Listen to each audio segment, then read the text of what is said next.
Hey mate, how you doing? Yeah, all right. How are you? I'm Perks. This is Hobo. Nice to We're meet you. Facing the Crowd podcast. Nice to meet you Great, both. great to get you on, man. Yeah. Great to Yeah, see you. thanks for having me. Good, I had man. to come to the tat shop to do it, so I hope it sounds all right because my Wi-Fi in my basement is so bad where I live. So Yeah. I've That's come all out. right. Yeah, that's coming through Cool. clear. All Yeah. good. Yeah. Cool. We're in our studio and sometimes it does drop out. If it does, we'll get you back. Ah, easy. Yeah, cool. That's all good. Yeah, I've done them before in my basement, and it's been like chaos. Like I'm running outside in, just. So I was like, I'll come here, and I know it's good here. So Yeah. Bit of peace and quiet. Yeah. yeah, as well. Yeah. No, that's all good. No, we just. We sent you our podcast, didn't we, ages ago? Because you said about Yeah. you love listening to them on walks and stuff, and then yeah, here we are now. So that's Here we are. Yeah, I checked out the one with Mike from I Hate God. It is Mike, isn't it? Is that? Yeah. Mike. Yeah. Yeah. Yeah, that was the one. I checked that one out, and yeah, and then I've maybe is that the one you said? I think you hit me up after, but I was like, oh, I've already checked it out. So yeah, because I feel like nowadays I listen to podcasts way more than music. Right. So I just love them. Just can't get enough. Yeah, it's entertaining, isn't it? You get so many different perspectives from different people. You just you get just kind of lost in it, don't you? Just especially going on walks and stuff. Yeah, Yeah, man, go on a nice walk, stick a couple on, and like you said, it's just that other person perspective. Like, I think that's the coolest thing about them is you can just listen, even if you're like on like a basic bitch level, just listening to Joe Rogan. That's like the entry level podcast that. But even on that, man, I'd never talk to like a scientist or I'd never talk to someone from the CIA. So to like, here is someone from anyone's perspective on anything from all these different walks of life, man. They've really opened me up to a lot of things. I'm a big fan of them. yeah. I listen to them on the train when I'm going to work and stuff. I listened to that one that you did with Meet Me, Ryan. Oh yeah, Yeah. yeah, Big up, Ryan. yeah. He was cool, man. He was real fun to talk to. Yeah, yeah. No, he's good. He's good. Yeah. Yeah, no, it's we want to know everything, Jimmy. Obviously. So, If you don't mind telling the story again of how you, like, just a brief, if you can, how you formed Higher Power, you and your brother, and how it you become the singer, and then how you started doing the shows. If you can give a brief one, that'd be great. Yeah, so it was, I was playing in a couple bands, just straight up hardcore bands, but I'd always just wanted to do something like outside of that. And I just had all these ideas that like never got quite fully accepted in the other bands I was in because, it was all very just straightforward hardcore stuff, kind of almost formulated. And I don't know, I'm not that I like to be controversial, but I have no shame or no, like, I don't care how people perceive me. So I'm like, oh, let's do something like this. Like I love ska punk. I'd write a ska punk song, man. Fucking I love it all. So like, and I don't care if anyone knows that or thinks that's lame. So I've always just had these wacky ideas for music and like, this mishmash of like ideas, and I've always had them, and I'd put them forward in other bands, and it was always a bit like, oh, we can't do that or this. So I was like, one day I was like, fuck, man, I guess I just have to start my own band. Like I'm quite lazy, so I was kind of trying to avoid it for a while, but I was like, if you want a job doing properly, you kind of have to do it yourself. So I started kind of being like, right, if I'm gonna get some satisfaction out of being in bands and kind of be a bit more creative, then I'm gonna have to be the guy that does it, I guess. Like no one, not all these other bands, no one cares or wants to do that stuff, So yeah, I just started writing songs, and then I managed to rope my brother into it because he'd always been a big fan of, again, he was just down for whatever. So we obviously kind of grew up together. So we both had a similar journey through music, I'd say. And so I managed to rope him into it. And, I and then I managed to rope Louis into it by accident. He just showed up one day to jam with Alex after we were finished jamming for another band they were doing. And then I just kind of was like, oh, you're really good at guitar. And we both love Crown of Thorns. I'd never really hung out with him that much. I just always see him in a Crown of Thorns shirt and just thought, oh, that guy seems cool. And I was just like, yo, you should play guitar. And he obviously was really fucking good at guitar, way better than me. So we started, he kind of joined in on the practice, the 2-man practice me and my brother were having, contributed a riff. And I was like, this guy's the guy. He's fucking sick. Like, he contributed a riff on the first practice. And then kind of we carried on doing it. We're like, let's just record a demo. And, I'd obviously written all the vocal parts as well, because in my head, I was like, this needs to have clean singing. Whatever I do needs to have clean singing. That's what I love. And it obviously melody. And I was like, but I'd never sang ever, but I always I'm an ideas man. So I had all these ideas, had all these like things, but I didn't actually have any talent to do it, or like, I'd never actually tried myself to do it. Like I said, I'm quite lazy. So I always try and find other people that can kind of articulate my ideas. And obviously I couldn't with this. And they were like, you have to do it. And I was like, fuck, I'll try. And in my head, it was like, we'll record the demo, I'll record the vocals, and then someone else will be like, I can do this better, and step in. And then I can go play bass where I belong. But didn't really happen like that. And that higher power just ended up forming into me actually being the singer. And I was like, fuck, I guess this is my job in the band now. Like, I'm not as well. Yeah. And I like a challenge, and I like to like push myself. So I was like, fuck, okay. Like, I guess, if I've always had these ideas, like maybe it's time to step up and actually create them instead of trying to wait for someone else to do it. So, yeah. Oh, mate, well, it works out. I mean, you've got a great set of pipes. And like you say, the whole melody aspects and all that, I mean, you go from, obviously I can hear the 80s hardcore influence, but then I think you go past that, I can hear all sorts in your music. I can hear elements of, even like Alice in Chains and like grungy kind of stuff, a bit of Jane's Addiction, all that kind of stuff. I can hear that coming through. So you've obviously got a lot of influences as a band. Oh, so many, man. And it's like I said, I grew up in an alternative scene where like it didn't, like one week I'd go to like a punk show, and the next week I'd go to like a metal show, and then I'd go to a ska punk show, and then like you go to like a weird goth show, and it was all the same. Do you know what I mean? Like it was all like, and I was quite young, so I was obviously like, when you grow older, you kind of find your lane.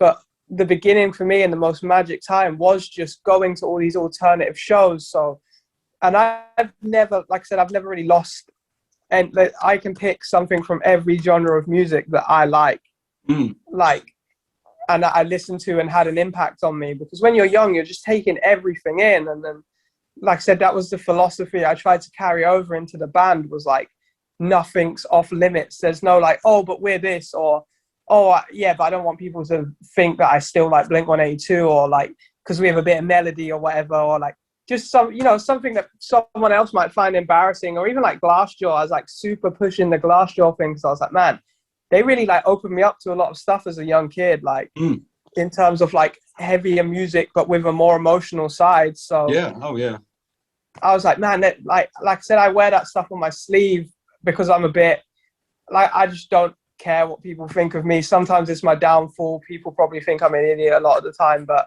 I just don't have that like, oh yeah, I don't have that cool guy side to me with music. So I was like, man, I want to be in a band that just plays music. That was it. And it's like I said, it's lucky to find 5 other people that like are generally on board with that philosophy. Sometimes I think the other guys are good because they rein me in a little bit, because sometimes trying to go down the power metal route. Sometimes my brother will rein me in because he's a little bit more logical than me and all that. So but yeah, like I said, there's a lot of influences in there, and like especially with the melody, like I guess it probably does sound like I take a lot of melody from Alice in Chains and shit, because I do, but, and you know, like Jane's Addiction, but it comes from everywhere for me, man. Like I said, comes from all kinds of different influences. So yeah, that was just, like I said, that was a mission statement. Like, I love hardcore. I love, like, you know, I get it why you want to be just a hardcore band and there's a formula and you want to recreate that. But like I said, for Higher Power with me, it was just nothing's off the table. We're just playing music that we like, and there's no insecurity in it. And there's no, you know, and it's early days for us. It's definitely evolving even more from what it was. You know, it definitely did start off very grunge. Like, because that was I was like, oh, grunge is the perfect kind of like middle ground almost. It's like, wow, you can take influences from all of this and it's still heavy, you know. So like, yeah, a lot of it was, like I said in the beginning, it was super grunge influence. But yeah, I'm looking forward to like the progression as well, and just bringing a lot of other things in, because you must have had some time to write some stuff during this lockdown, Jimmy, eh? Oh man, so much time. Yeah, we got like we've not got an album written, but yeah, we have like 14 songs written off just. Yeah, it's been cool. Like, it's been actually really nice to write for no reason, because like, man, we wrote a lot of songs that will never get heard by anyone, just for the fun of doing it, because there's no like, oh, we have 2 months to write this record so we can get it recorded so we can do all these tours. It's like, we're just writing, you know. One day we'll go in and be like, oh, let's, you know, we writ some like real Sunny Day Real Estate kind of like slow jam, and then it'll never get used. We just did it. And then, you know, we can go in next week and just do something that's like, Louis will bring in some like, Louis really good at guitar, and he'll bring in these almost like Meshuggah kind of riffs, but in his way. And it's like, we'll just jam that. And it's like I said, it's not for anything, but it can be translated, obviously. But yeah, it's just been so fun to just play with no like expectations almost, or no goal, just to play with each other. Like, yeah, it's been really cool. I suppose like if you've got tours and gigs coming up, you sort of tend to concentrate on your set lists and stuff, I suppose, do you? More than anything else, you know. That's it, isn't it? As a touring musician, I suppose. Yeah, that's the job description, isn't it? Like, we have to play the set really well, and we have to play the songs that everyone wants to hear, because that's what bands do.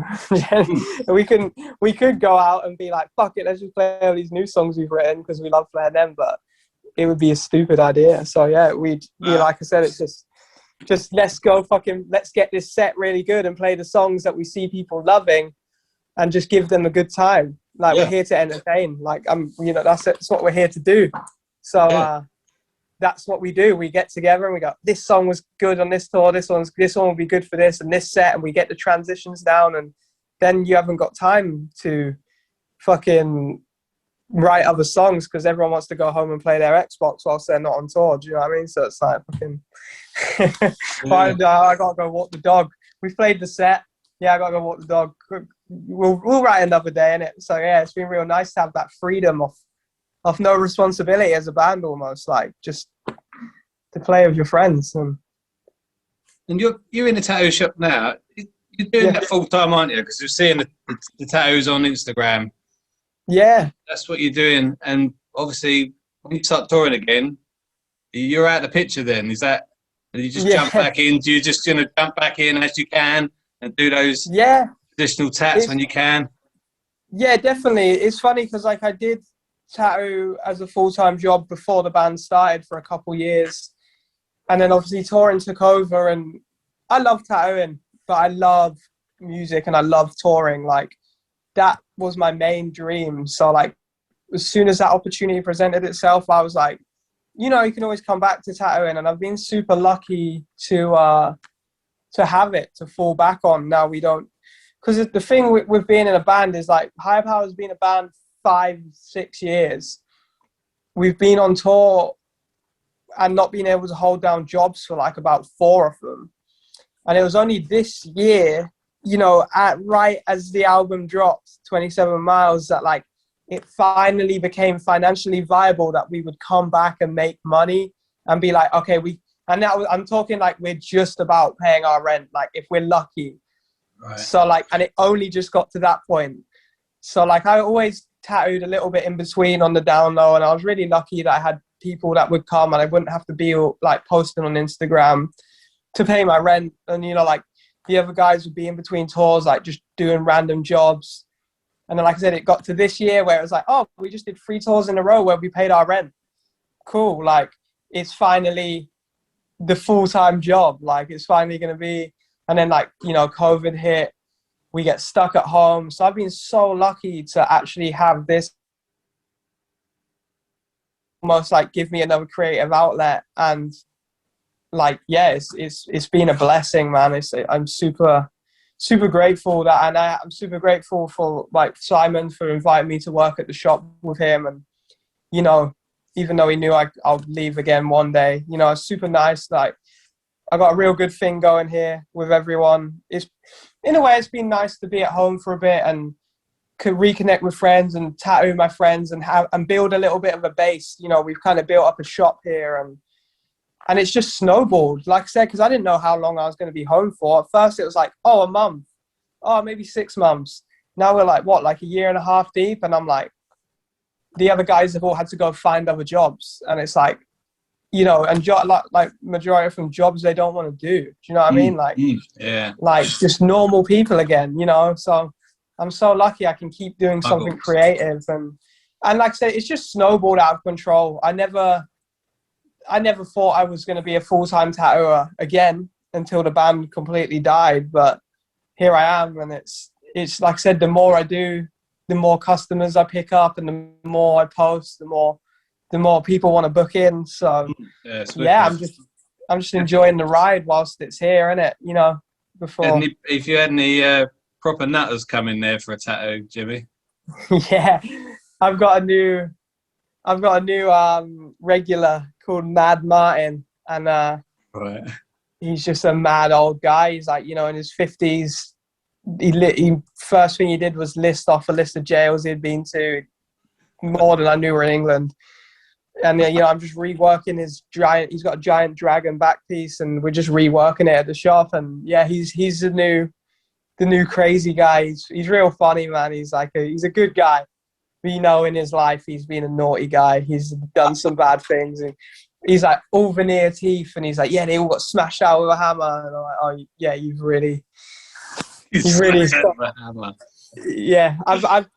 He's been in twice. I've only tattooed him once, so you know, he came into booking and we had a little chat, and then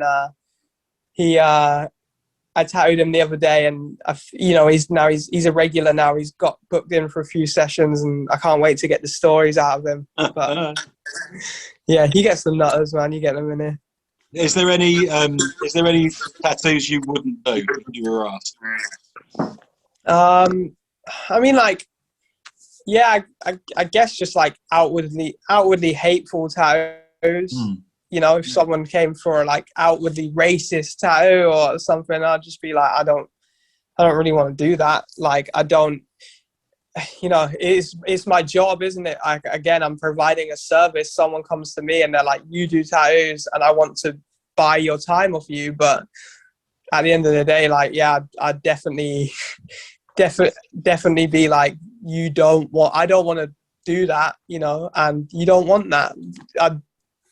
You know, but I think that's it really, man. Like I said, anything hateful, I wouldn't want to be the person that put that out there for someone. So I'd just, you know, just say no, I guess, unless they offered me like some things you just can't put your name to. Yeah, and unless they offered me £1 million, and yeah, I'd be like, fine, it's your life. Give me £1 million. But I think that's my that's my cap on hateful tats. Fine. Have you ever spelt anything wrong? Because you see that quite a lot, don't you? These horror stories. Yeah, I have, man. The horror story tattoos. Yeah, when you're learning to tattoo, you fuck up a lot. Like Aaron, who's my good friend, he's here. He's like learning to tattoo from us here at the shop, and dude, I'm like, you're gonna fuck up a lot. There's gonna be a lot of bad. I've done, you know, obviously you're learning. I've done on all my friends as well, bro. Like, I'm like, some friends, I'm like, that's the worst tattoo. Why did you, like, my brother, even my little brother, like, he was asking me to tattoo his arms early on in the game for me, and I was like, nah, you don't want me to do that.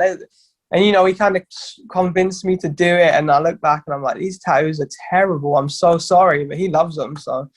But, yeah, the one that really sticks out to me is a Spanish guy came in, and he asked me for, like, a Spanish word. So this one's not really my fault, so it's all right, but he asked me for a Spanish word, and obviously I don't speak Spanish, so I'm like, this is the word, yep, this is it. I write it out, you know, fancy for him, show him it, this is it, you know, he reads it, cool, put it on him, he's looking in the mirror, yeah, definitely good, all good, okay. I tattoo it on him, finish it, I go and grab some lunch quickly, I'm walking up to the shop, and I just see the dude back in the shop from a distance, and he's just sat there like this. And I'm like, you know, head in his hands, and I'm like, I've spelt something wrong on this guy. I just seen him, and I was walking, you know, I'm walking down the street. I can see him in the window, and I'm like, I'm going to walk through this door, and he's going to tell me I've spelt it wrong. Like, I just knew it. So, yeah, obviously I get back, and he's like, dude, I like called my friend, and, you know, I show him the tattoo on FaceTime, and he tells me that the E and the A are the wrong way around. And I'm like, fuck, like, and then I'm like, wait a minute, this isn't even my native language. And I'm like, you gave me this word to tattoo on you, and I asked you if it was correct. I'm really sorry. I was like, dude, I'm really sorry, but I'm not Spanish, so, like, I wouldn't have known that. I would hold my hands up if I knew the word and the spelling, but I have no idea what this word means or says. So I'm sorry, like, I don't know what I can do for you. And you just, you know, and he switched from being angry at me to being like, oh yeah, fuck. Like, this is my, and I was like, look, here's the stencil. Here's everything I showed you. I'll cover it up for you. You know, I'll obviously help you, and I'll obviously, like, do it at a discounted rate, but I don't know what you want me to do about it right now. Like, and he was just like, yeah, you're right. You're right. It's my fault. And I was like, thank God for that. Thank God it's not my just fault. accepted it in the end. Yeah, I was like, oh man, I'm so happy. Like, I'm so glad it wasn't my fault, because, yeah, like I said, I just, my stomach dropped. I was like, here we go. Like, and then I think I did it another time on a guy who wanted, like, this, like, really, like, hectic sleeve of, like, typewriter font, and he wanted, like, all these quotes from horror films. Just, and he, you know, what I do is I just type them out online, print them out, and he'd just stick them on him, and it'd be chaos. He was like, I want it like schizophrenic, I want it all over the place. And I was just sticking them on, and they're all jumbling together, you know.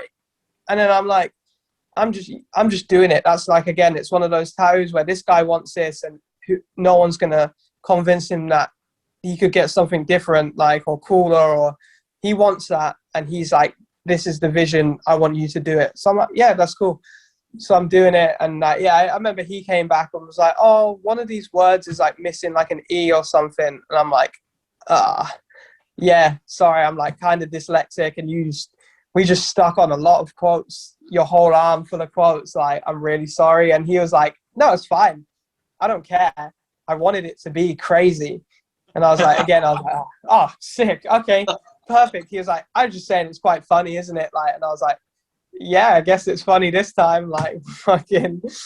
And then I was like, to the desk guy at the old shop where I worked at, I was like, right, just please stop giving me words. just please, like, I'm not the man for words. Give me the pictures all day, but I don't think I should be trusted with spelling. Like, so yeah. Jimmy, the last album, if we could just go back to it, 27 Miles Underwater, the concept that you wrote about it, the 7-year cycles, the man and the personality changes and stuff. Where did you first sort of get into that? And do you believe in it, or is it just something that interests you? I'd say, yeah, I think I do believe in it, just purely based on the fact that I felt such a change, and it like coincided with this 7-year cycle thing. But I also know that you can decide what you believe. So like, it aligns with my views and what's happened to me perfectly. But to everyone else, they might be like, this is some fucking stupid bullshit. But, you know, like, to me, it makes sense because I lived it. You know what I mean? So, but I don't know. I've just always been really into, like, I don't know if you can call it spirituality or like psychology or sociology. You know, I've just always been into being aware of why you do things and what's going on around you and what shapes that. Like I don't know why, like I said, I'm not smart. I could never go and do it at uni, but I've always been like a bit of an analyst of people and their behavior and trying to figure out why I do what I do and what led me to do what I do now from my past, and you know how like a certain situation shaped who I am. Like I'm just fascinated with that. Like I'll read books. I only read books about people, like biographies. It started off as a kid reading, like my mum would have a lot of serial killer books around and interviews with serial killers, and I think that's where it sparked it, because I was like, wow, these people are like interesting, you know, what it takes. Like, and I don't read a lot at all, innit? I'm not, like I said, I'm not smart, and I'm not trying to act like I read a lot, but like if I do ever read a book, which is maybe like 3 times a year, I've never been able to read a storybook. It's always like a biography or autobiography, like interview with someone, like, and I just, like I said, I'm just fascinated with why people do what they do, which makes me look at myself a lot and why I do that and what changes within me and I guess it, like I said, that's just what makes me, that's what turns me on about people, man. Like, so I think that's always going to come across when I write lyrics. That's just my go-to, isn't it? Like, it's almost like, man, why do I do this? Like, and then I write it down, and that's what my songs are. That's basically all my songs are, is like me just walking around, just thinking, and like, or listening to a podcast and being like, fuck, that person did this, and that makes me think, why do I do this? And then it's almost like therapy in the sense where I write down my stream of consciousness, and, you know, be it why I feel this way about someone from my past, how I notice, like a lot of 27 Miles is about like someone else changing and me changing at the same time, and just coming to terms with that and accepting that and noticing that in ourselves. And, you know, so it's just stream of consciousness that gets turned into lyrics, you know. Yeah. But there's definitely something to be said for it. You know, when you, obviously we all are existing, have been through so much, and then you do get them days where you wake up and you do feel like something's just switched off, don't you? You're like, you feel like you've been reset, and you all of a sudden you don't like that. You couldn't give a shit about it. And you just want to think about something new, and you're hungry for information, for new beginnings. I can totally get the theory behind it, because there are days where you just feel like your brain's having a reset, and you can't explain it. Yeah. No, and I think a lot of people try and shy away from that, and a lot of people like you almost cause yourself more turmoil by trying to claw back at things. And like I said, like, no relationship's really gonna last forever. Like, everything in this world is temporary, and I think that's my mindset. Is like, this is temporary, I'm temporary. Like, nothing is going to be good forever. Do you know what I mean? Like, even with higher power, like, it's not going to last forever. Like, we're going to, like, where we're at now as a band isn't always going to be that. Like, and I think that's my main thing I've really tried to focus on in these past like 10 years of my life, almost, like growing older. It's like, hey, things change, and you have to be okay with that. And it's fine to not like something, you know. It's like, even like something so like, you know, it's normal for people to be like, like coming from hardcore, like, oh, this person's sold out, they're not straight edge anymore.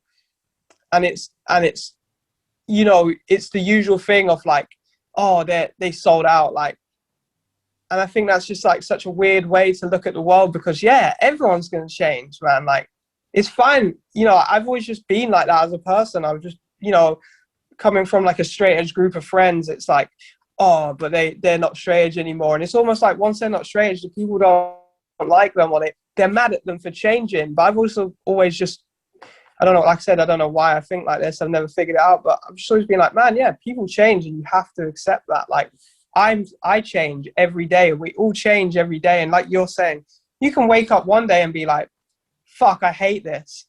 And you can wake up one day and be like, man, I love this. I miss it. And like, I think it's, if you just embrace that and kind of embrace those feelings and go with them, like, you're going to be way more happy, instead of trying to fight everything and or cover up that you don't feel that way right now, you know. Keep like, everything the same. Yeah. Trying to keep everything the same for year in, year out is a hard task, isn't it? Mm. Yeah, because the world isn't the same every day. Every day you wake up and the world changes. Like, every day you wake up, your bank account changes. You got more money, less. Like, everything just changes constantly, and you have to go with that. Otherwise, you're always going to be unhappy. Like, trying to gain some control, and like I said, I probably have some really fucking wacky ideas on life because I live in this little bubble. But you know, you're never going to have control. Like, you're complete control anyway. Like, there is little elements of your life you can control, but the majority of it is like just in the universe's hand. That's how I look at it. I'm like, fuck it, man. Like, you know, like, say someone wants to leave higher power, I'm not going to be like, oh man, like, fucking you leaving us behind. You know, obviously I'd be super bummed out, but like, also it's just like, okay, cool, like, that's fine. Your life trajectory is going this way and ours is going this way. That's how it goes. Like, you know, you can't force something to happen. But like I said, the world around us changes time changes every fucking second. You know what I mean? Like, It's just changed. The clock, yeah, exactly. As we're talking, it's constantly changing, and in all these different things are changing around us. Like, of course you're going to change. Your environment, the way you feel changes with your environment as well, you know? Like, I'm not even angry anymore. I actually find it really hard to write heavier songs nowadays because my environment's changed. I'm not stuck at home in a relationship I don't want to be in when I was writing 27 Miles. Like, I'm out living my dream. I'm just generally a more positive, happy person doing what I want to do. So like, for me to try and write a fucking really heavy, angry song, like, I kind of don't have that. And for a little bit, I was a bit like, fuck, what am I going to do? And I thought, actually, no, that's where the turmoil comes in. And I'm like, embrace the change in your life. Fucking, that's great that you don't want to write horrible, angry songs anymore, because you're lucky to not have that, like, almost angst inside of you anymore, because you're happy for once. Like, I just accept that, and you know, and I just write the songs that come out now. Like, they might not be as heavy, they might not be like, for, you know, you might not be able to spin kick to them, but I don't want to put, that's just not me anymore. And I think that's fine. I'm living my dream, innit? Like, you know, yeah. Seem happy, man. Seem happy. Yeah. So is the third album a pop album? Yeah. You get all U2. It's higher powered disco pop, technically. Yeah, Higher Power's just gonna go What's it full called, their hippie. album? When U2 did that pop tour, discotheque tour. Oh, I have no idea. I actually found one U2 song that I got into recently. So they got like a real good ballad, and I was like, oh shit, like, this isn't bad. You know what I mean? Like, but I actually don't know anything else about U2. There was just this one song that I was like, oh, I can get down with this. I really like Act On Baby, the album. I'm putting it out. Yeah. I don't care who cares. God, I'll check it out. Mysterious Ways, all that. I love that. Yeah. What's the one with the one that I like the song from had an aeroplane on the front, and it's like a black and white cover. And Oh, like yeah. Oh, it had quite a long title. I can't think what it That's is. well after Act On, isn't it? Yeah. Yeah. I mean, like, yeah, fuck, I like the song of it. I like that. I can't remember the name of the song, but I did go for a week where I listened to it and was like, cool, I'm down with this. Yeah. Here we are. There's nothing But wrong with next that. album's, the third album's just going to be like pure hippie music. It's just going to be me like, change with time, go with the sands of things. Cooler shaker. There's going to be like rain. Yeah, like shakers and rain machines. The sitars. Sitar solos. Yeah. It's going Why not, yeah, why not? That's how life is, isn't it? But yeah, like I said, it's just I love change, man. I'm almost like I just love change because I love to like be in uncomfortable situations as well. You know, I love to have to like figure out a problem. So change almost brings that around, doesn't it? Like, you know, like if something's going to change, you're like, fuck it, let's go. It's almost like a challenge, like how some people like Sudoku or whatever. I'm like, oh, change. I'll embrace it because it's the new like puzzle to put together. Like, yeah. So yeah, keeps it interesting. That Rudolf Steiner, the you worked the album from. I'm just reading it here. 42 to 49-year-olds. When the soul works hard to impress the full forces of personality upon the will. So that's our age bracket.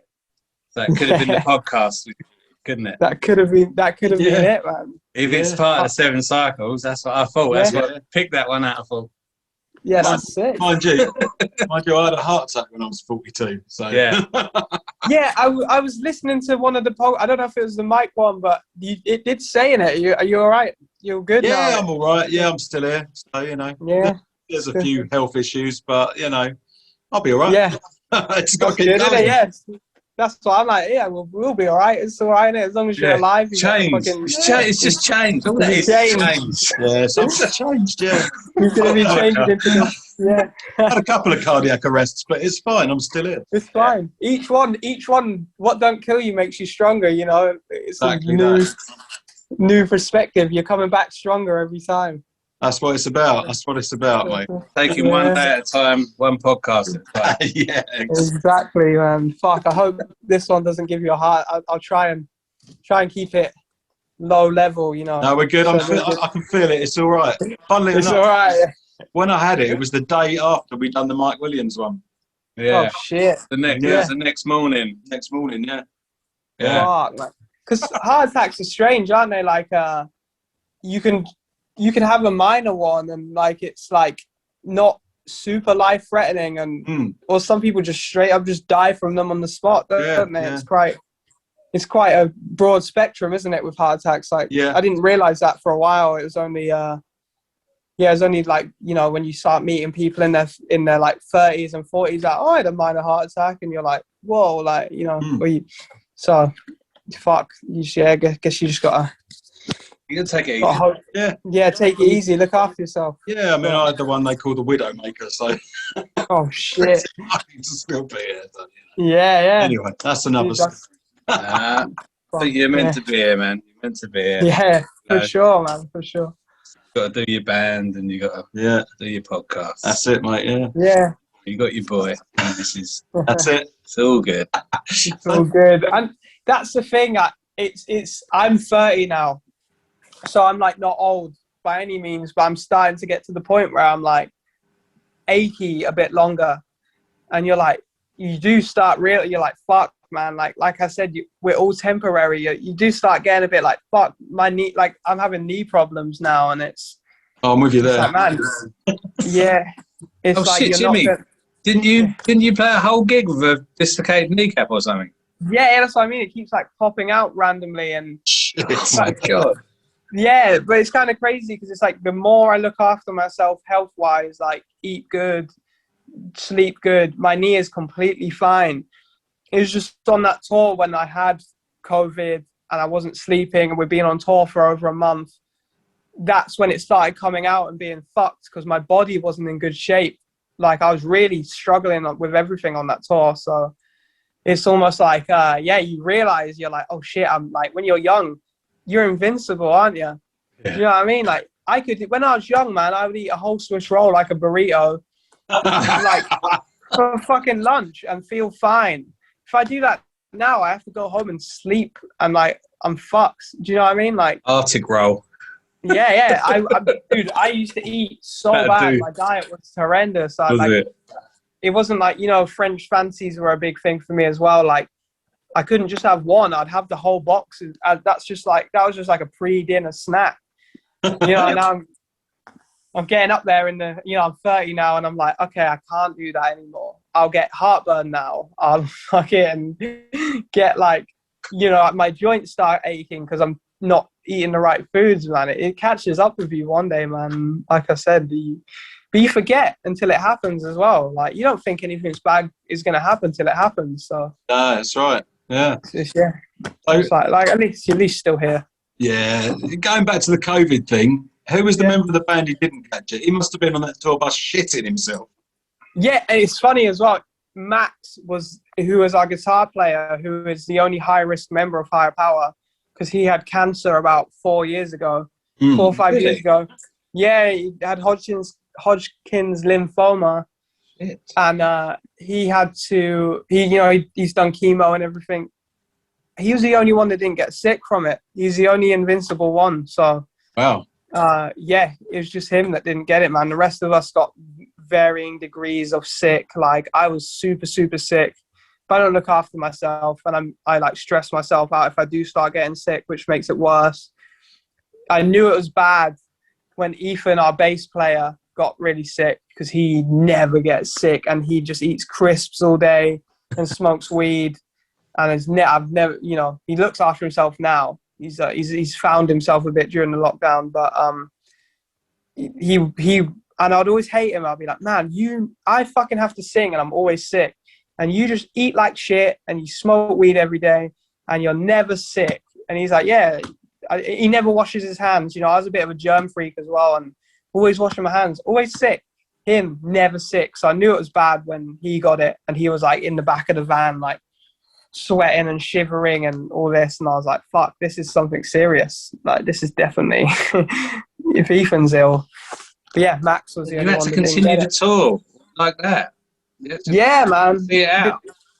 Yeah, and that's just what you do, isn't it? Like I said, I get sick every tour because I stress myself out about being a singer.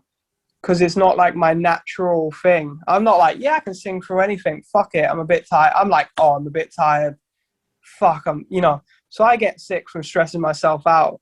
Right. But it's, it's like, it is what it is, isn't it? Like you get sick on tour, like you're there to play a show. If you don't play the show, you don't get money and you're going to be in even more debt when you get home. So it's like I said, when we played New York and I played that show with the bad knee, with the twisted knee, it was like, I was just stretching before that set. There's a video of it on YouTube, but I was already wanting to pull out of the show because I'd lost my voice from being sick. But everyone's like, nah, it's New York. It's our first ever sold out headline show in New York. We can't pull out. And I was like, yeah, we really can't, can we? Like, fuck, I'm just going to have to do this and sound terrible. I was like, fuck it, I'm going to have to sound terrible. There's no way we can pull out of this just because I've got a bit of a sore throat. You know what I mean? Like, and then I'm like, well, I'll stretch. And I'm literally like, we're all backstage and it's like, you're going to go on in a minute. And I'm like, yeah, I'll just stretch my leg quickly because my knee's been really fucked. And I just stretched it and it came out. And I was like, fuck, I can't put my foot down. And they're like, what? I'm like, I can't put my foot down. My knee's fucked. They're like, yeah, your knee's always fucked. And I'm like, no. Like, my knee is so fucked. It's agony. I don't know what I've done, but I cannot put. And then we're like, everyone's like looking at it. I'm like, look, I'm just going to go out there and hope for the best. And I just hobbled out in it. Just fucking hobbled out and was like, let's do this. Like, it's what we're here to do. With your voice, and then it's probably helped you just thinking about the knee instead when I did it.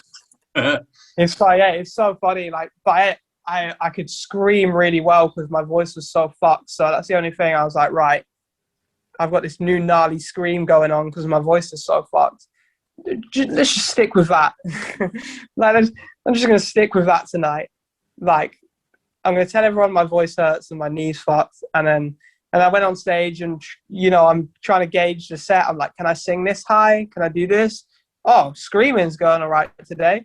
Fuck it. Like, just scream my way through it and get off and go lay down and see a doctor. Like, Yeah, man. Is that cruise thing with Slipknot and you guys are on that? Is that happening? Is that still? I hope so. Slipknot cruise. Yeah, it's the Slipknot cruise, man. That was like a mental concept, isn't it? Dude, that was going to be Slipknot on a cruise. Yeah, for 3 days. Like, that was going to be the coolest thing I'd ever done. And Would be. I assume they're going to reschedule it because it's such a big event. Like, I assume that one day it will happen. So yeah, hopefully, man. Like, I haven't heard anything about it, but they did say like, oh, they'll reschedule it. So yeah, hopefully one day it happens because I really fucking was looking forward to that, man. Like, there's that other festival in Manchester you're gonna do with Drain and Madball are on it. Yeah. Is that happening or not? Outbreak, is it? Was it Outbreak? Was that one? Yeah. Outbreak. Yeah. That's happening. Yeah. Again, I'm not. It's definitely been rescheduled and it's happening. We got the email like, do you still want to do this? But I'm not sure how, like, or what. I can't remember when it was rescheduled for. So many things have just been rejumbled around. I can't keep up. I'm like, look, I'll play anywhere. I'll play to 10 people. I'll play to 1,000 people. Just tell me where to be. And I like, because that's kind of what I'm like as well. I just want to play in the band. So like, it's rare that like the Slipknot cruise was the one thing that I like remembered the date off. And I was like, this is going to be sick. This is happening then. Everything else, I'm just happy to be there. So I don't really like, I'm not one of those people that can pinpoint dates and this is going to happen then. Yeah. And I'm just like, fuck it. Oh, we're playing a show. I don't care who it's to. Like, I just want to play a show. So I'm the worst person to ask about scheduling and rescheduling because I'm like, yeah, just cool. I'll be there. Whatever's happening, I'll fucking be there. Like, which I said, that band you must have Drain that were on that bill. Oh, yeah. We toured with them, and we did in January. That tour where I was really sick and everyone was sick, but Drain were on a lot of that tour. And they're so fucking good, man. They're so... Yeah, we got their CD. Good. We ordered their CD and that. We saw it online, didn't we? Yeah. Footage of it, and we just obviously instantly just loved it. Yeah. Real good kind of like crossover-y stuff, like, but like a nice mid-pace, like, you know, and the guy's voice is just so fucking wild. Like, he's so entertaining, isn't he? He's so like... Yeah. He's just with it. So much energy. So much... Because they're one of those bands where I'd seen them, they were getting a lot of hype, and I was like, I'll just wait till I see them live, you know. If a band's got a lot of hype, I kind of wait until I see them live to make an opinion on it. And then Suit's first show, I met the singer before they'd even played anything. I was like, this band are going to be incredible. The singer's so nice and friendly and energetic. I was like, even him alone as a person, like I'm a fan already. You know, so as soon as they played, I was like, yeah. We've got to see it. Yeah, you should do. They kill it. They're, like I said, they're all nice guys, all good, like friendly guys, and they kill it live. So looks like he's just going down B&Q to buy some wood, and then he jumps on stage and absolutely has it. Dude, yeah, because he's like the most nicest American, just nice guy. He's like, hey, dude, can I carry anything for you? But, you know, like one of those people, like, and he's like, brilliant. Oh, good job, buddy. Yeah, good. Yeah, I hope you look great today. You know, one of those, like, almost like a Truman Show style American people where they just... Truman where do you know what I mean? Like, you look great today. Have a good day, buddy. Like, he's like that, but also, like, it's not, like, fake. It's just him as a person is so positive and nice. Like, but yeah, like I said, it's a bit... when it's an American person, you just associate it to, like, movies and shit, so... He's almost he gives me a Truman Show style actor vibe, just positive vibes, you know, just be the guy. But that's who he is as well, man. He's so nice, like, and yeah, he doesn't just look like your average American dad. Who are there many bands on your label that you're like got a good kind of camaraderie with? Yeah, like we toured with Turnstile and Angel Dust a bunch of times. So those guys, and we've known them for years as well. Before Higher Power was a band, we knew all of the guys from those bands. So like those guys, you know, we'll all talk randomly, you know. Code Orange, we talked to. Oh, their last album was a belter, wasn't it?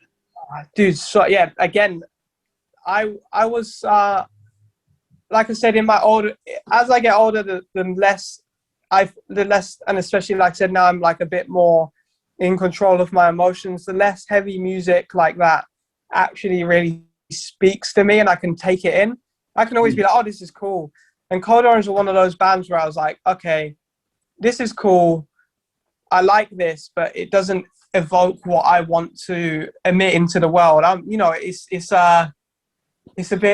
very, it's almost like kind of school shootery vibes. Do you know what I mean? Like very dark, heavy, like I'm going to hurt you in the pit to this music. And I know they're not like that as people, but you know, like it's very macabre, isn't it? It's very dark and heavy.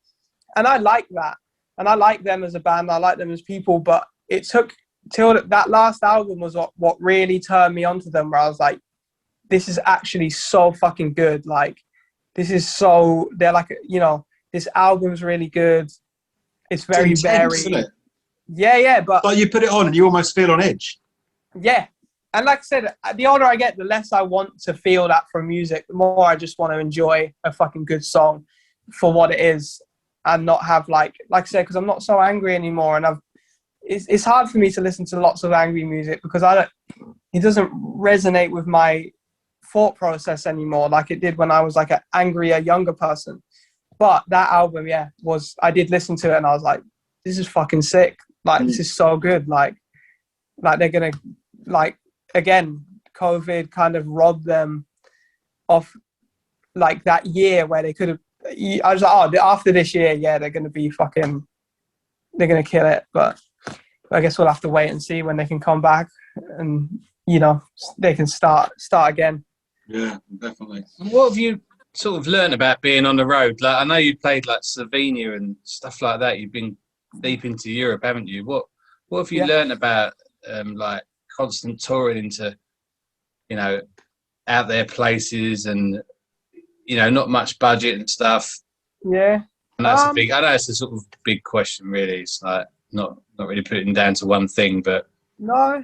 If anything, I think it's just led it's kind of like so I've always kind of been very go with the flow, and I've always been like very open to a conversation with anyone, because you never know where that's going to get you.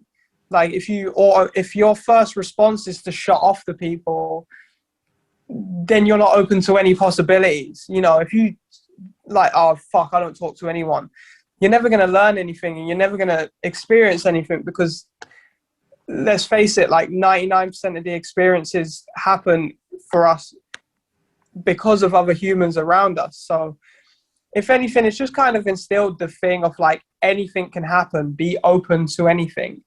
Just because someone doesn't look the same as you or dress the same as you doesn't mean that they're against you either. Because we've had it like on tour where like someone that doesn't even like our band will let us stay and cook us breakfast. Just from a conversation, oh, you're traveling, oh, you're on tour, like, hey, oh, you need somewhere to stay, like, you know, there's human decency out there. And I think when you're, like I said, when you're younger and you're a bit immature, you try and only maybe talk, I think I did, you try and only maybe talk to people like, oh, this person will never like have anything for me, or I'll never be able to offer them anything because we're not the same.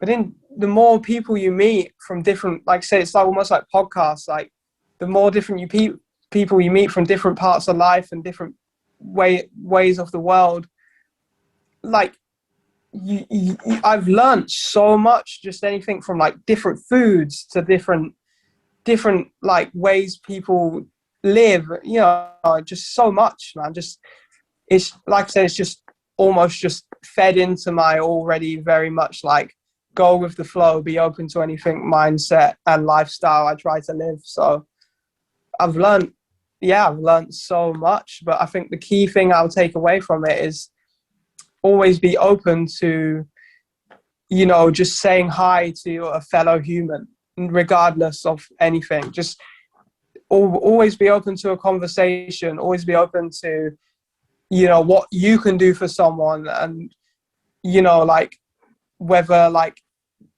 you know, like what you can do for someone, and where that can take you. Just like I said, just being a decent person. Like, so yeah, like, I think that's the main thing I've kind of just taken from it.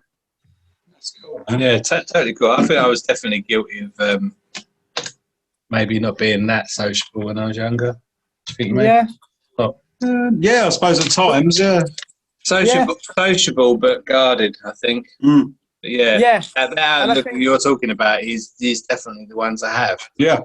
Yeah. And you know, the podcast, talking to all different people, has made us realise that more, hasn't it? Really? Yeah, I'd say so. 100%. It's a blessing to speak to people from parts of the world, parts of the country, and we started doing it. We used to get quite nervous, but now, like, we feel like we just feel more excited to to get to No, that is definitely the outlook to have. So that's what you've taken from that.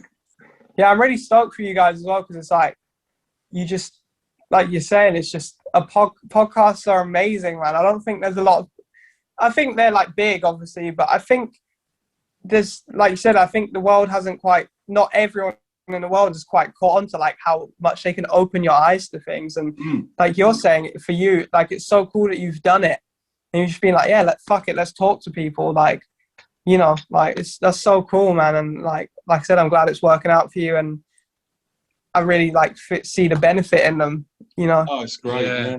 You must, going back to what you were talking about liking like this, like the serial killers and understanding people's minds and stuff. You must have listened to the last podcast on the left. Yeah, I have listened to it. How good is that show? Yeah, it's sick. I've not delved too deep into it, because I have listened to like 2 episodes, but I almost find it easier to watch, have a visual with some of this stuff. Yeah. Do you know what I mean? Like a crime scene or like a person's face. But I listened to that, and there's a couple of good crime ones out there. But yeah, I definitely need to delve into last podcast on the left a bit more, because what I did hear of it, I liked. But then I would end up just going home and being like, oh, is there a Netflix documentary about this person? Like, so I can see them. And mate, you know, I'm just fucking. So there's this one episode about this guy, and I think his name's Harold Fish. And what he's done was horrific. To children, to anybody, he was horrific. And those guys make it really funny. And I know it's a bit of a sick thing to do, but they're talking about him. And they found when he died, they found all these needles like inserted in him, like, you know, like between his balls and his arse. Oh yeah, I've heard about it. He had them in there every day. He'd put more in there because pain. He loved the pain, and it's like, fucking hell, there's some sick people in this world, man. Yeah, there really, like I said, it really is just anything that you can think of. Like, someone's probably done it. That's why I always say that, don't I? Yeah. Whatever you think of, which I've learned about the internet since that come into play, whatever you can think of, somewhere in some corner of this world, someone has done it, and that is what's so fucking scary about it. Yeah, dude. The funniest thing is, like, I got a funny story about Max, our guitar player. He was like, you know, he was telling it. He kind of like, he's like real, like, he likes to do pranks and, like, you know, kind of fuck with people a bit. And well, you know, we're all in the van and we're just talking about, like, you know, stories, like hooking up with girls, funny thing, getting friend zoned by girls, you know, just those funny experiences with when you're growing up as a teenager, like in-betweener style stories, you know, this and this. And Max was like, told that he had us going so good, he really fooled us, and it's his classic joke as well. He tells a lot of people this story to fuck with them, but he was telling them, he's telling us that, like, he's like, oh yeah, I used to date this girl, and every time we'd go to you know, every time we wanted to have sex, it was like she would kind of make us act like dogs. Like, I almost had to, you know, I'd have to get on my knees and like sniff around her, and like, you know, and you know, bark at her and stuff. And dude, honestly, like, I wasn't surprised. I didn't question it. I was like, dude, you didn't question it. Because I was just like, man, everything that, like, anything is like, can people do it? If you can think it or do it, someone's going to have done it. Do you know what I mean? So I was just like, oh yeah, a wild story for sure. I was like, yeah, that's very unorthodox. Like, I've never done that. I don't know anyone else that's done that. But I was like, dude, like, I don't doubt it for a second. Do you know what I mean? Like, that to me is almost on the tame side of what people do. Do you know what I mean? I was like, oh, yeah, well, you just have to, like, sniff her butt and, like, bark. Yeah, okay, that's pretty tame. You didn't have to put anything inside of you or, like, put a needle through your dick. Like, cool. And then he was like, no, I'm only joking. And I was like, oh, see, this is the thing. Like, you tell me that as a joke, but genuinely that's probably a normal day for some people out there. Do you know what I mean? So, yeah, barking like I was like, bro, honestly, I wasn't that shocked. Like, people do some crazy things. So, you know, like, and he was like, no, I am joking. I'm only joking. I was like, yeah, that's fine. Like, you know, fucking, it's a strange world. That's about the dark web, isn't it? I mean, I've never been on the dark web. Jimmy, have you been on the dark web? I've never been on the dark web. Louis has been on the dark web. He's someone's ass. Yeah, he was into like the dark web and Bitcoin and shit when it first started, you know. So he's been there, but I've never really had a reason to go on there, you know, to be honest. So I'll never go on the dark. No. I don't know, like, you've seen how bad I was at even getting this Zoom call going. Like, the web is not the place for me. I'm a very simple man. Just got to download the app for the dark web. What do you mean there's no app for the dark web? I was like, well, yeah, I think to go on the dark web, you do need to download a different, like, server and browser or something like that. It sounds too complex for me. So, but yeah. But I did move in with a guy. So I moved in. I live in this little like basement flat thing. And the guy that lives above me, super nice guy, but too smart for his own good. You know, it's almost like he can't communicate with the real world because he's too smart. Right. But he's also very into Bitcoin and computer and, like, internet money and all of this. And yeah, I move in with him and I'll chat to him. I'll see him. I'll chat to him every now and then. And one of the things he said to me was like, well, I've actually got some money in the dark web if you ever want to buy any drugs or anything. Like, because I was talking to him about psychedelics and stuff because, like, I've never really explored them, but I do see, like, they do seem like quite a positive thing, you know. And I've started, like, smoking weed and stuff now, you know, and, like, I'm interested in that stuff. So, you know, I was just talking because he was like, oh, you don't do any drugs or anything, do you? I was like, nah, not really. You know, we having the conversation and he's like, well, if you do ever want to buy any drugs, I have some money in the dark web, so just let me know. And I was like, what do you mean? He's like, oh, I've got some money in a wallet on the dark web. You know, he just said it so casually, and I was like, I mean, like, thanks for the offer, but yeah, I don't think I'll need to buy any, like, opium off the black web. Do you know what I mean? Like, it's all good. You can keep it, man. Treat yourself. Like, I heard you can just get kilos turn up at your doorstep on the dark web. Yeah. Completely untraceable.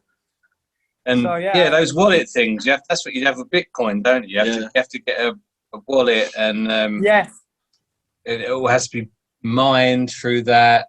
And then you have to, if you've got Bitcoin, you have to wake up at like 4 a.m. and watch the Chinese markets because it happens in the Chinese markets or anywhere else. So that's right. If you don't follow the Chinese market, it's not even worth fucking having a Bitcoin because that's what happens first. So if you're asleep, you miss. This is what I've been told by someone who's got some. If you're not up watching the Chinese market, you might as well not even bother having Bitcoin because you have to act when the Chinese market acts, and that's 3 or 4 in the morning. Yeah. It's a lot. Getting up for free just have a Bitcoin. I don't fucking know why. No, same. I would love it because I'm always trying to think of. I want to be rich. Who doesn't want to be rich? You know, like I would love to just have money, but I also don't want to kill myself working for it. Do you know what I mean? Like, so I'm always like, Bitcoin, maybe I can get rich off that. And then you look into it, you're like, nah, too much work. I just need to win the lottery. You know, if I was ever going to have a lot of money, I don't think you're ever going to see me. You know, I'm never going to work in like an office or work my way through the corporate industry to get it. So I'm like kind of resigned to the fact that I'm never going to be rich.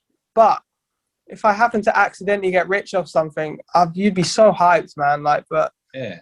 Well, Jimmy, you know, 50 Cent recorded an album, released it, and he got paid in Bitcoin, didn't he? Yeah, and then he forgot about it. He was like, oh, he already had loads of money. I forgot about that. It was all in the wallet. Yeah. And Bitcoin shot up, and I think I couldn't tell you the figure because I can't remember the figure, but he made millions on Bitcoin just because he accepted to get paid in it when it first came out. Yeah. Because he didn't need the money. All right, pay me in Bitcoin. Then it was like, Bitcoin's worth shitloads. And he cashed it in. I think it was 60 million, I think. Oh, dude, imagine something like that, just for recording an album. So maybe you could say to, what's it, Roadrunner, I only take Bitcoin, mate. Yeah, when we release we're only going to record for Bitcoin. That's it. For Bitcoin, that's it. Like, dude, I'm like you said, 50 Cent did it. I'm sure there's a lot of people out there that do it. I might try and get a percentage in Bitcoin because I actually have a very good friend of mine who put $1,000 into Bitcoin, and he got it. It went up to 20 grand, and he was being greedy and he didn't cash out. And he was like, no, it'll go up more. And now he's down to 5 grand, but still, $4 grand on top of your grand. Yeah, $4 on top of your $1 grand investment. It will go back up again, because every time that Elon Musk puts money into it, it goes up. Or one of the Arabs or something. Well, they say he can tweet one word. He'll tweet one word, and that will affect the whole of the Bitcoin thing. And that's what happened, wasn't it? Bitcoin was like massive, and then he said, "Coin, you can't buy my cars anymore using Bitcoin." It massively plummeted overnight. Dude, yeah, it's great. And there's all these different names. Like there's a thing called Dogecoin now, which is like, and the one with the dog symbol. Yeah, and that's like worth fucking loads sometimes. Like I don't get it. I'd love to. Litecoin. Have you heard that one? Yeah. There's so many. And there's a new. Yeah, my friend was telling me there's a new one. Because of like OnlyFans is such a big industry now.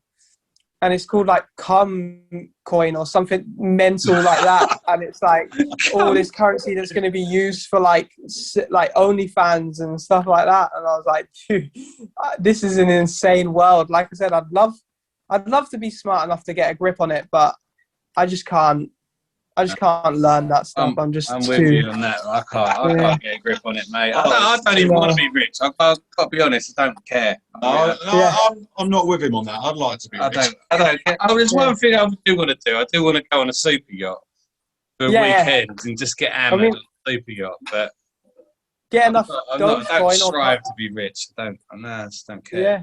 As long as I can go to gigs and have a beer, right. That's it. Yeah, I'm the same in it. Like I said, I'm not striving to be rich, but if I accidentally got rich off some Bitcoin, I wouldn't complain about that one bit. Like, I play in a band. Sorry, I was gonna say I play in a fucking band. I'm definitely not trying to be rich. If I was. Let me ask you a random one. Yeah. You're in the depths of hell. You've got to choose a human from history to kill you. Who are you going to choose, and how are they going to do it? Human form. Fuck. To kill me. Yeah. Any human form that we know of as a race so far. This is my take on the old last meal option. Yeah, I think. Can it be like fictional character? Anyone.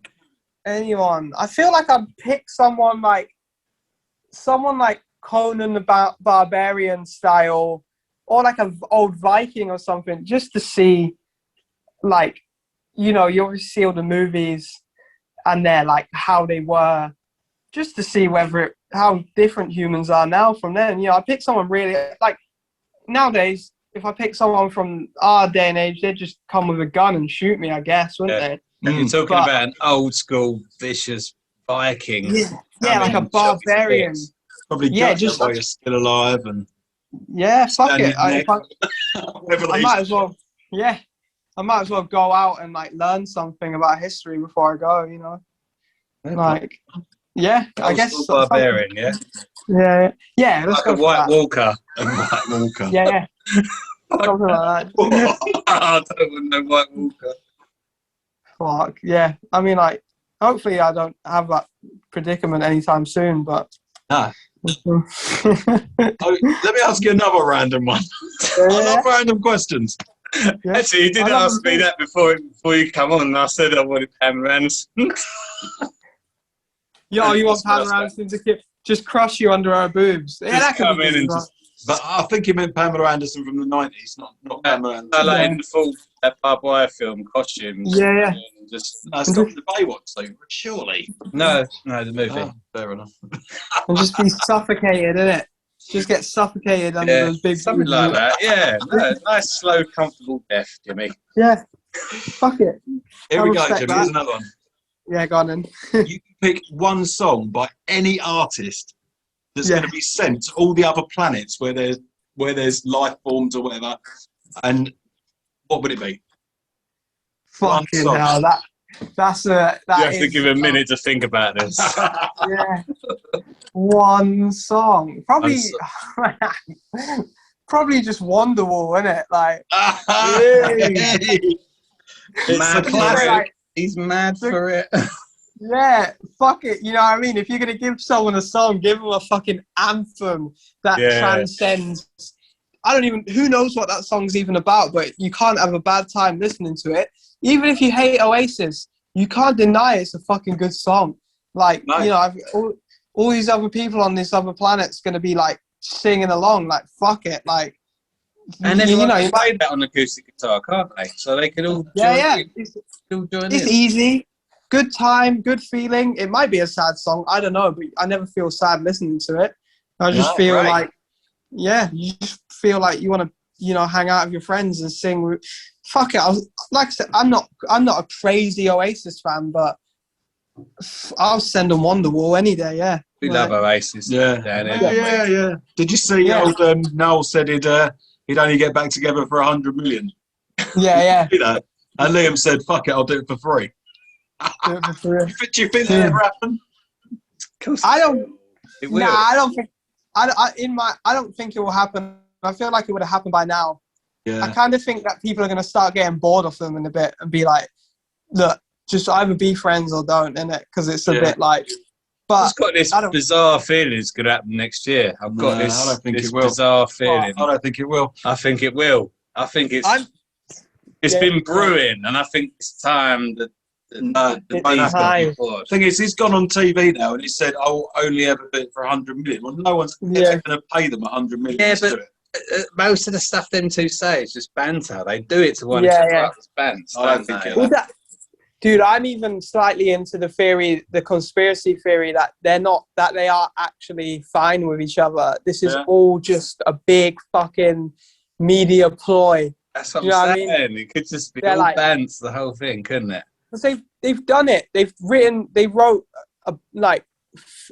in my opinion, they wrote two. The other albums after are really good, but the first two records, they did it. They wrote two of the fucking best rock albums ever that no one's ever going to be able to replicate.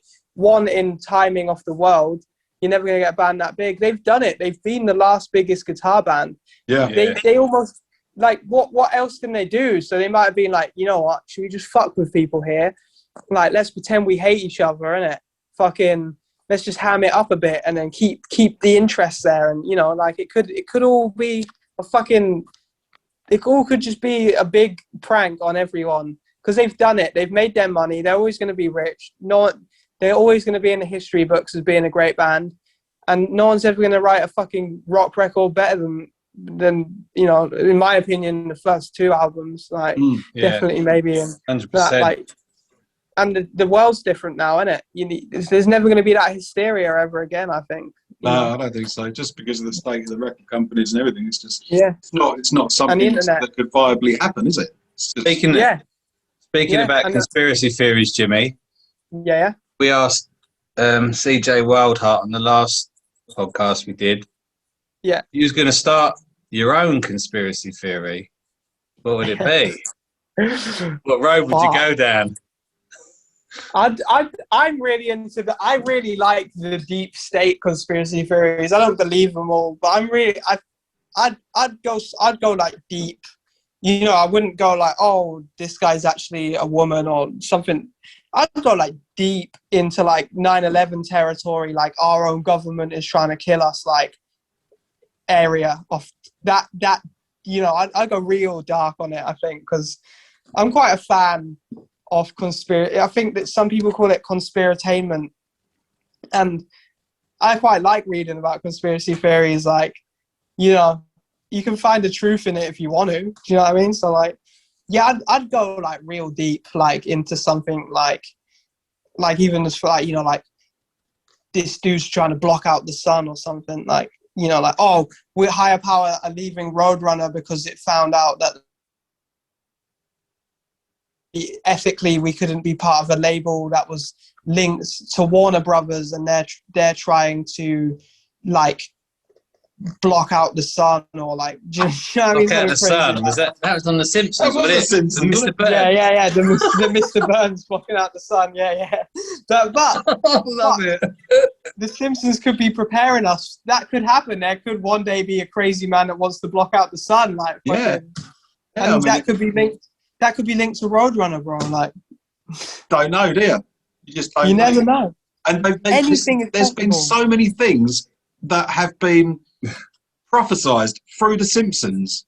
Like, there's an episode which must have aired in like the early 90s where Lisa goes back to the past and Trump is the president.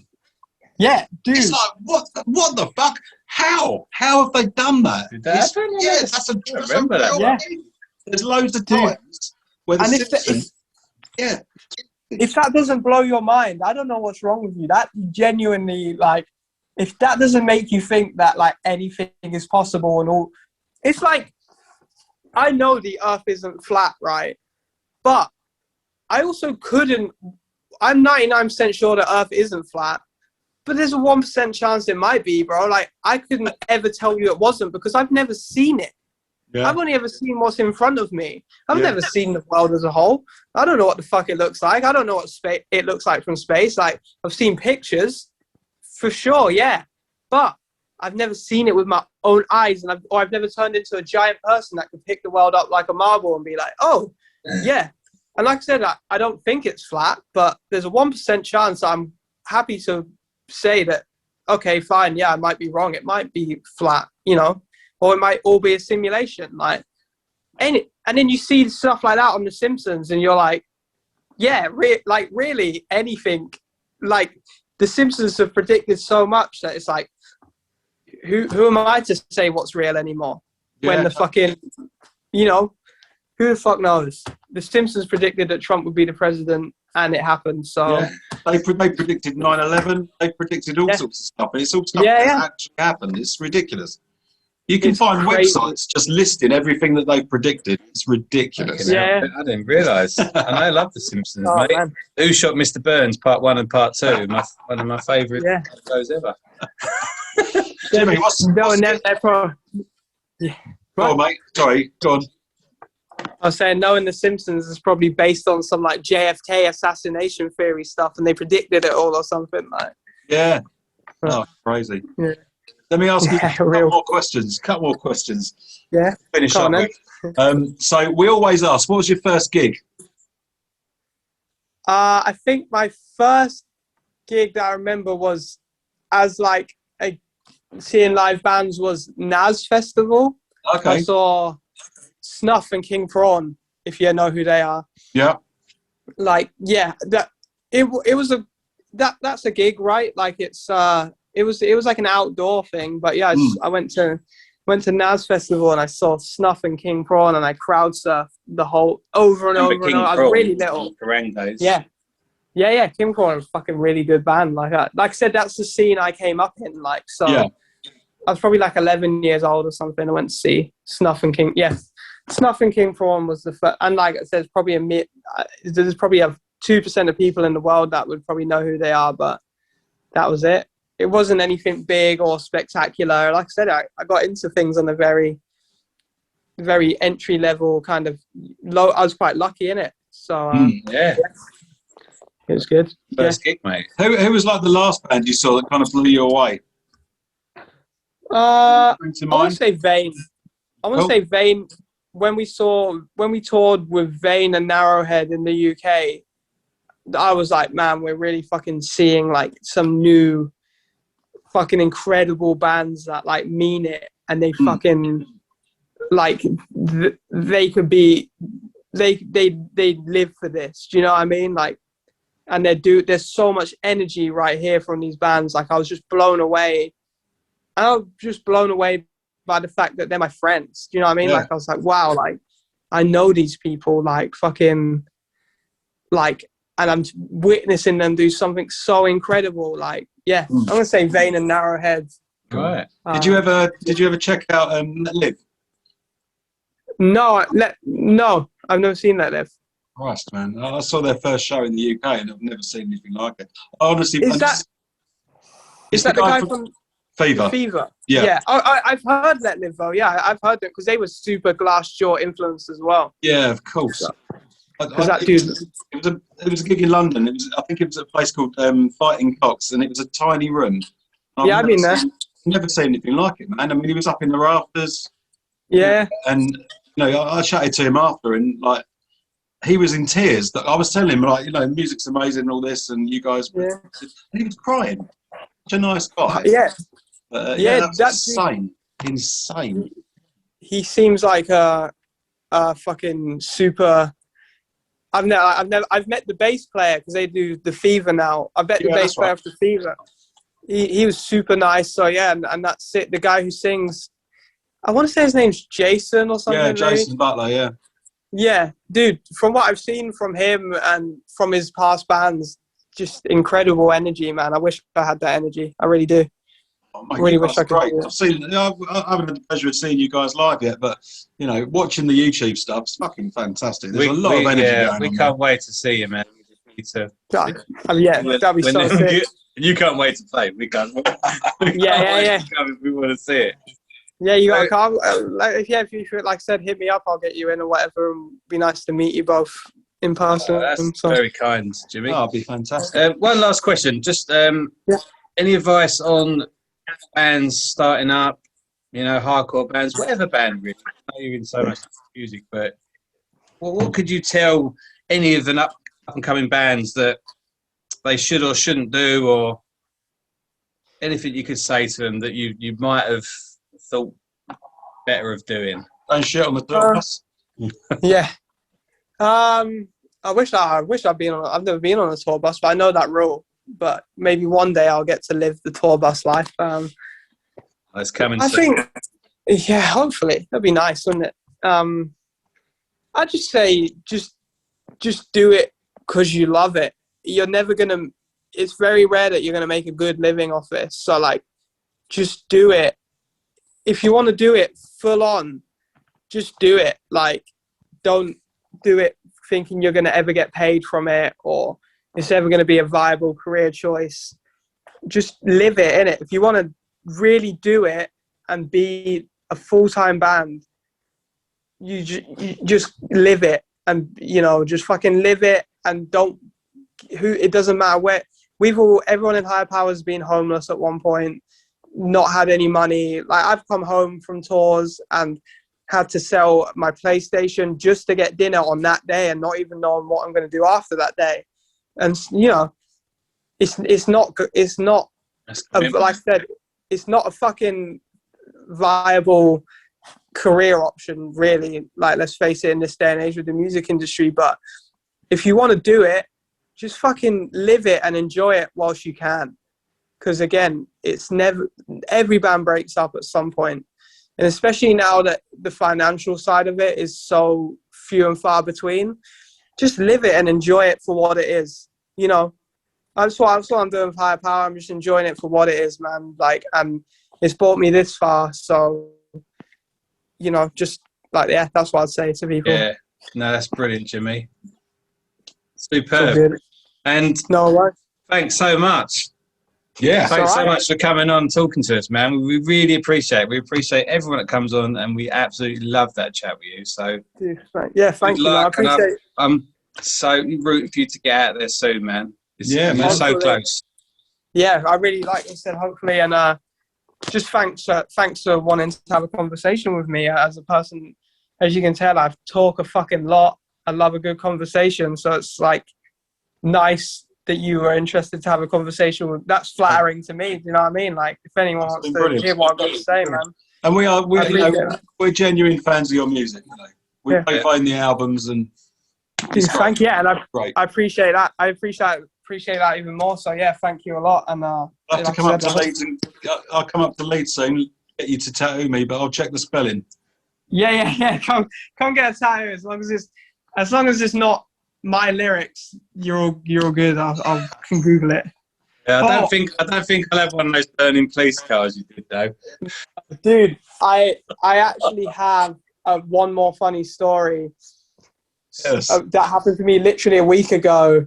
Is this guy came and he booked in for Instagram, and you know, he's like, I just want some little dice on my leg, and I'm like, cool, yeah, cool, I'll book it in, and you know, and I think it's going to fill a little gap, so I'll just draw it when he gets there, kind of thing. I didn't, you know, it's just 2 dice, super simple for me. He gets there and I'm like, oh, so where are we putting this? And you know, his whole leg's free. I'm like, oh, it's not like a gap filler. Okay, cool. And he's like, yeah, and the dude's super shy and awkward anyway, and he's mumbling a bit. And he's like, oh, and yeah, and I want the right. He'd never told me this, but he's like, oh, I want the writing with it, you know, the every day I roll the dice, you know. And I'm like, oh, you want that written with it? And I just heard him say, every day you roll the dice. So I draw it up quickly with the writing on, and I come back and I'm like, something like this. And he's like, yeah. And I just think it's just, you know, a general quote, like every day I roll the dice. So I'm like, oh, you know, I'm making the stencil, we're getting ready, you know, and I'm like, oh, is this lyrics or anything, or you just like the saying? And he's like, you know the song. And I'm like, no, like what song? And he's like, you know it. And I'm like, nah, I'm sorry, I really don't know it. Like, and he's like, it's your song. It's from your song. It's from this song Burning we have. And I'm like, oh, fuck. Okay. I'm with you now. Fuck, that's not even the lyrics. Like, and he's like, yeah, I wanted the lyrics from Burning. And I'm like, dude, when you told me, because you said it so quick and like kind of shyly, and you know, he just kind of, well, I just want, you know, I don't want the dice over it, like that almost. And I was like, oh, dude, I completely misheard what you said. I didn't even get the relation to the song. I'm so sorry. Let me correct that, and let me redraw it real quick. And you could tell, and I was like, brilliant. Fuck, this dude. But he didn't tell me before was the only thing. I just assumed he was just coming to get some dice because he wanted some dice, and was like, oh, I didn't know he knew. This is the thing as well, is I don't know who knows Higher Power when they come to get tattooed from me. There's a lot of people I tattoo that have no idea that I'm in a band. So I never assume it or expect it. And yeah, this dude, if I'd not asked, imagine if I'd not asked that question until midway through the tattoo. Like, this dude would have thought he was getting the fucking song lyrics, and I'd have had to be like, oh, it's not actually that. Like, oh, so shit. I was like, what were the lyrics? The lyrics are, every day I roll off the dice. Oh, okay.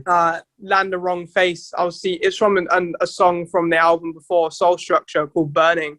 Yeah. It's just about life and death in general.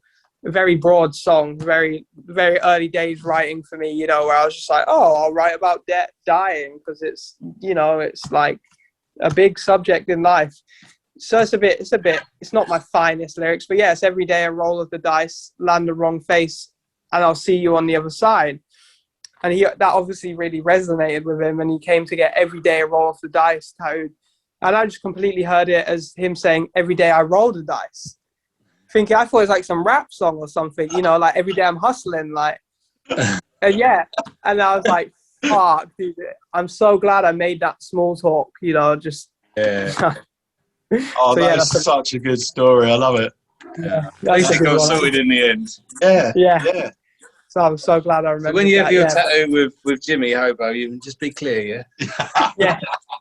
Make sure you tell me that you know who my band are and that you want the tattoo. Because like I said, I had no idea this. I assume no one knows who my band are. Do you know what I mean? Like, it's not something I expect anyone to know. So I'm just like, I didn't think he was coming for a higher power tattoo one bit. And he's the first person I've ever done one on. And I didn't even know I was doing it. So I was a bit like, oh shit, like this is really like, this is a fucking scary thing to do. So At least he was happy in the end. yeah. At least he got Jimmy, the right lyric. I've missed one out. Let me ask you one more question. It's going again. One more question. Last question. Sorry, Jimmy. What is your favourite album of all time, and why is it Worship and Tribute? Dude, it's so fucking good. Like, just Daryl's voice is so good. I don't know my favorite album of all time because I'm gonna say "Out Come the Wolves" by Rancid is my. God, love that. That's my staple. First one, like I said, one of the first albums I ever bought. First one that got me into the fast beat, got me into bass playing, opened me up to like ska, reggae, like music outside of my like little white village, upbringing. And like, yeah, Out Come the Wolves was the first album to really change my life. So I always say that. And like I said, might be very unexpected. I don't really know many people in my friendship group that like think Rancid are cool, but it's my one. I fucking love it, and I love it to this day, and it's changed my world. So yeah, that's it. That's my answer on that. Amazing. I saw him twice in London, and it was on the strength of hearing that album. My cousin had a group of biker friends, and they used to play that at parties at where my cousin did. Yeah. I just kept seeing that album cover, and I was like, right, I love this shit. And then I got my own copy of it. And then me and my mates, we went up to London, saw them twice, and they were brilliant. That's so sick. They were brilliant. So I've only seen them once. I saw them on the Indestructible tour with GBH. Actually, that was really sick as well, getting to see. And I was obviously quite young, so it's such a cool thing to see as a young guy and just be like, I've seen them now, like at least I got to see them once. Like I say, it wasn't the glory days of Out Come the Wolves, but it was good. And GBH played with them, so it's fucking sick. Legends. They've been going a while. Right. Well, nice one, man. Jimmy, you've been an absolute pleasure. See you later. Thank you. Enjoy your evening. Cheers, buddy. Take care. Yeah. Bye. Bye.